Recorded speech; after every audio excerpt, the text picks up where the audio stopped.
Tidak cuma sukses menjadi juara Piala AFF Wanita 2024, sejumlah pemain timnas putri juga meraih penghargaan individu. Reva Oktaviani menjadi pemain terbaik turnamen. Ia mengoleksi 3 gol, 2 diantaranya dicetak saat laga final, sementara Laita Roati didapuk sebagai kiper terbaik dengan catatan hanya sekali kebobolan dari 4 laga.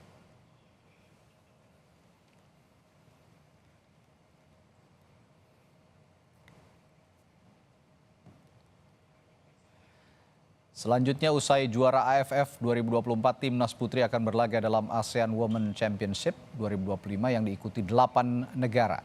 4 negara yang lebih dulu sudah lolos adalah Thailand, Filipina, Vietnam, dan Myanmar.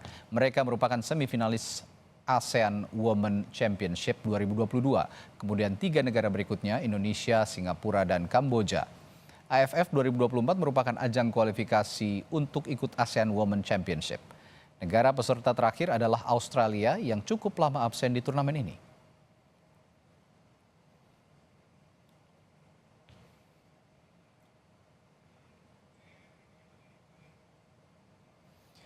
Dan kita pantau kedatangan timnas putri kita yang sudah tiba di Bandara Soekarno-Hatta, Tangerang, Banten, yang baru saja menjuarai Piala AFF.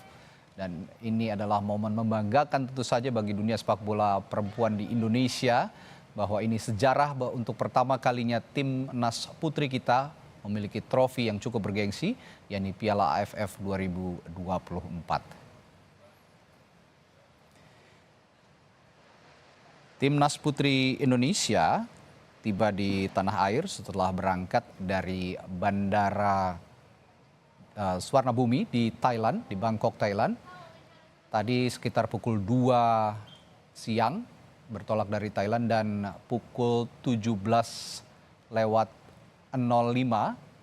kabarnya tadi tiba di tanah air.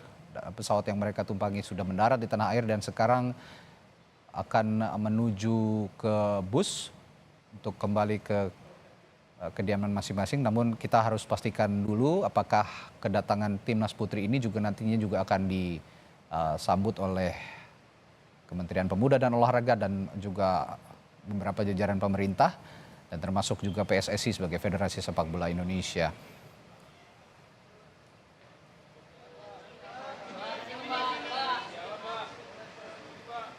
Timnas putri Indonesia, dan inilah saudara trofi yang dibawa oleh Timnas Putri Indonesia, trofi Piala AFF yang tentu saja sangat membanggakan. Sepertinya juga akan ada keterangan pers nantinya yang akan diberikan baik oleh ofisial maupun pelatih ataupun juga oleh pemain Timnas Putri Indonesia.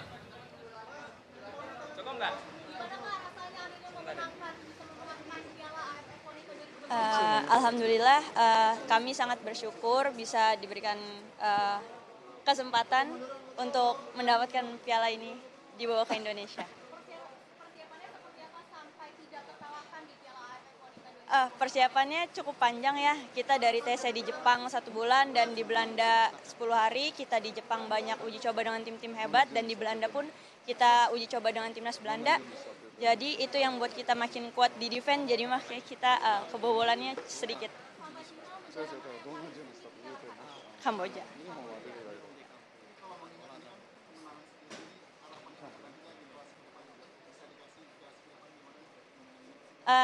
Semoga dari kemenangan kita ini menjadi inspirasi buat kemajuan sepak bola putri, dan semoga bisa membuat sejarah lagi buat sepak bola putri.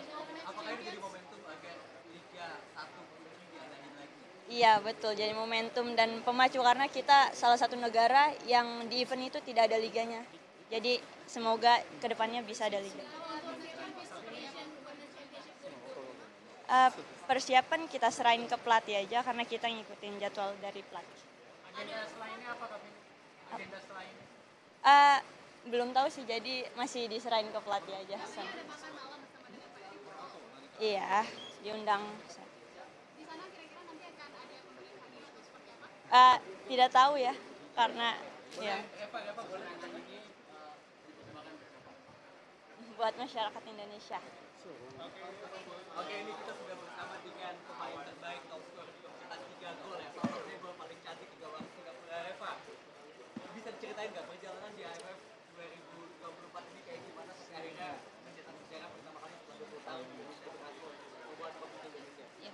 Mungkin untuk perjalanan kita bisa mendapatkan juara ini dan saya pribadi bisa mendapatkan best player ini tidak mudah pastinya, pasti banyak segala cobaan yang udah kita lalui, terus pastinya juga udah persiapan yang sangat panjang sekali dari tesnya di Jepang, di Belanda, dan ya itu jadikan kita pengalaman, dan ya dengan kita bisa bertemu dengan lawan-lawan yang kuat dan sepadan selama di Jepang dan di Belanda.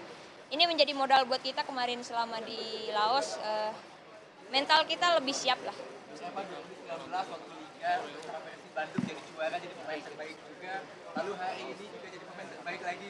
Ini dipersembahkan untuk siapa dan bagaimana rasanya memegang trofi best player itu?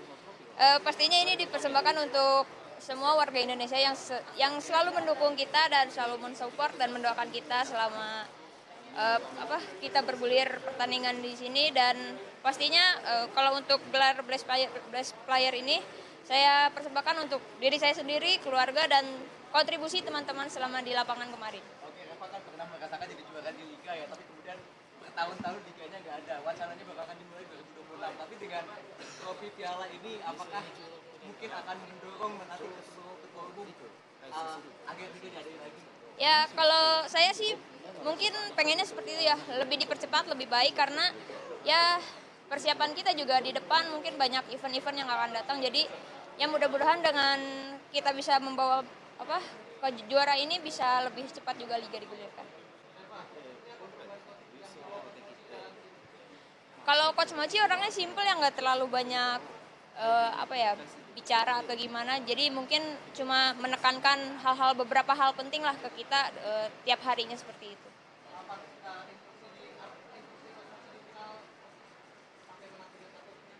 Kemarin sih Coach Mochi cuma bilang kita suruh bisa main simple, lebih kompak lagi di tengah lapangan, lebih banyak komunikasi, terus ya kerja keras selama 90 menit kemarin.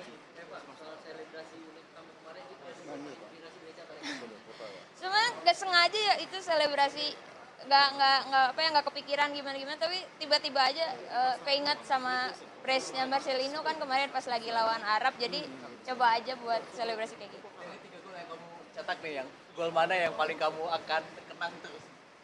Lawan Singapura sih, karena itu bisa dibilang dengan jarak yang jauh dan bisa cetak gol.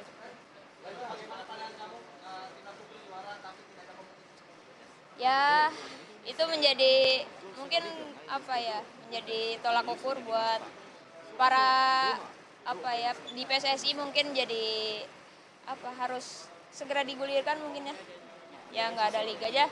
Mungkin dengan nggak ada liganya pun kita bisa juara, apalagi ada nanti. Gimana? Ya, itu tadi pernyataan dari Reva Oktaviani, pemain Timnas Indonesia Putri yang menyabet sekaligus juga Player of the Tournament dari Piala AFF 2024.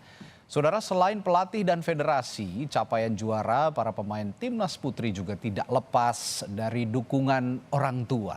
Dan malam hari ini kita akan berbincang dengan ayah dari Claudia Schoenemann, Ralf Schoenemann. Selamat malam Pak Ralf. Selamat malam, apa kabar? Ya, baik Pak Ralf. Tentu kita semua sangat mensyukuri dan sangat bangga masyarakat Indonesia, terutama juga ada kontribusi dari putri Bapak, Claudia, yang luar biasa sekali kemarin berkompetisi dengan sangat baik, bermain dengan sangat baik. Anda punya komentar untuk pertama kali tentang prestasi yang ditorehkan Timnas Putri kita, Pak Ralf? Ya, yang penting kita harus patut bersyukur, kita harus patut bangga bahwa putri-putri kita mencatat sejarah.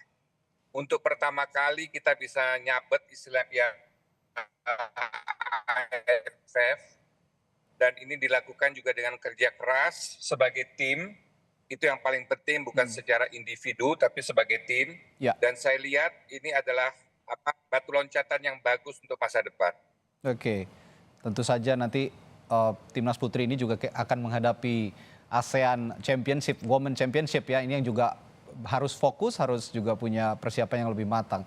Nah, dari Claudia sendiri, sepertinya Claudia ini kan boleh jadi pemain yang termuda yang ada di timnas. Bagaimana menumbuhkan kepercayaan diri untuk berlaga di level senior, Pak? Ya, Pak Ralf? Ya, kita Ya, silakan. bersyukur ada, ya bisa dengar saya? Ya, silakan, kita silakan, Pak Ralf. bersyukur bahwa memang kita punya pemain yang semuda Claudia yang sudah bisa beradaptasi, sudah bisa bergabung dengan tim senior, Ya, ya, bisa memberikan kualitas dan permainan yang terbaiknya buat Indonesia. Itu yang saya lihat, tapi saya lihat secara pribadi Claudia ini masih dari tingkat awal lah. Di tahun-tahun depan, beberapa tahun ke depan kita akan lihat lagi Claudia yang lain, atau Ya. Claudia anak saya pun juga akan jauh berkembang lebih bagus lagi. Dan harapkan dengan kerjasama yang baik dengan Federation Indonesia PSSI, kita bisa meningkatkan sepak bola putri menjadi satu yang tidak kalah levelnya dengan putra lah ya. Sehingga kita bisa lihat kemarin meskipun disiarkan secara YouTube, tapi yang saya dengar itu yang nonton cukup banyak, Ya, hampir sangat 1,8 juta orang menonton. ya. Artinya betul-betul antusiasi masyarakat untuk mendukung timnas putri itu besar. Betul. Ya. Nah, Pak Ralf, Claudia ini kan masih muda, sudah jadi andalan. Anda juga sebagai orang terdekatnya selain Coach Mochi juga Anda sebagai orang terdekatnya punya peran lah ya untuk menjaga kualitas permainan Claudia sendiri. Bagaimana menjaga kualitas ini sejauh ini, Pak Ralf? Ya, untungnya sekali itu dari awal sekali sejak kecil itu sangat mencintai sepak bola dan dia sangat disiplin dalam melatih, sangat disiplin dalam menjaga kondisinya, ya. Bahkan juga sangat disiplin tidak makan yang aneh-aneh kayak gorengan-gorengan atau Disiplin yang penting ya, Pak ya. lain-lain itu tidak dilakukan. Ya. Jadi itu adalah satu hal modal dasar kita mendukung, kita memberikan yang terbaik. Tapi kalau anak kita sudah bisa dikatakan on the right track ya, artinya lebih mudah. Nah itu yang saya harapkan kepada masyarakat, juga orang tua yang punya pemain-pemain putri atau putri-putri yang masih kecil, yang masih umur 10-12 tahun tapi mereka berbakat, biarkan mereka bermain, berikanlah mereka kesempatan. Karena mereka juga mempunyai kesempatan untuk masa depan. Oke. Pak Ralf, saya dengar juga Claudia ini kan bermain di Hamburg SV ya kalau saya tidak salah. Ini sudah berlangsung lama atau baru saja bergabung, Pak Ralf? Ya, Claudia bergabung sejak bulan Agustus tahun ini. Oke. Cuma ada sedikit permasalahan di sini karena menurut regulasi FIFA yang baru keluar di bulan April, itu menyatakan bahwa pemain kalau di bawah umur 16 tahun, orang tuanya tidak hadir di negara tersebut, belum bisa main. Jadi Claudia sama ini terdaftar di HSV, ikut latihan, ikut pertandingan friendly, tapi belum bisa ikut kompetisi. Tapi dalam waktu dekat, bulan April dia udah 16 tahun, dan dia akan siap terjun. Dia akan siap terjun membela HSV di Liga Jerman. Ya, dan terakhir mungkin di Hamburg SV, Claudia sudah sering berlatih dengan rekan-rekan setimnya. Kalau bisa berbagi pengalaman bagaimana pembinaan klub di Jerman sana untuk pemain-pemain usia muda terutama di kelompok putri ini, Pak Ralf. Ya kalau kita lihat ya, kita Indonesia sekarang kita juara sebagai suatu tim atau satu negara yang tidak punya kompetisi. Betul. Kita bisa juara. Nah beda sekali seperti di Hamburg itu, Claudia itu latihannya 5 kali seminggu udah latihan. Wow. Dan setiap weekend ada pertandingan, ada kompetisi. Jadi bisa dibayangkan, 1 minggu itu 7 hari, hanya mendapatkan 1 hari yang free. Sedangkan Indonesia sini, putri-putri kita tidak memiliki kesempatan itu. Sudah bagus kalau mereka bisa latihan 2 kali seminggu. Itu pun latihan-latihan yang tidak teratur atau tidak kurang jelas karena tidak memiliki klub. Ya. Saya harapkan dengan kita juara ini, mungkin PSSI lebih cepat buka jalur untuk bikin kompetisi untuk para serikandi kita ya. Baik, ini sekaligus pesan juga untuk federasi, terutama ini PSSI, untuk menumbuhkan bibit-bibit baru untuk pesepak bola putri kita dengan menumbuhkan juga kompetisi di liga lokal begitu ya, supaya kesempatan berlatih juga ada dan tentu saja kualitas akan terus meningkat begitu ya Pak Ralf ya. Baik, terima kasih Pak Ralf Schoenemann. Ini adalah ayah dari Claudia Schoenemann. Sukses sekali lagi dan kita ikut bangga. Sehat selalu Pak Ralf, sampai jumpa lagi.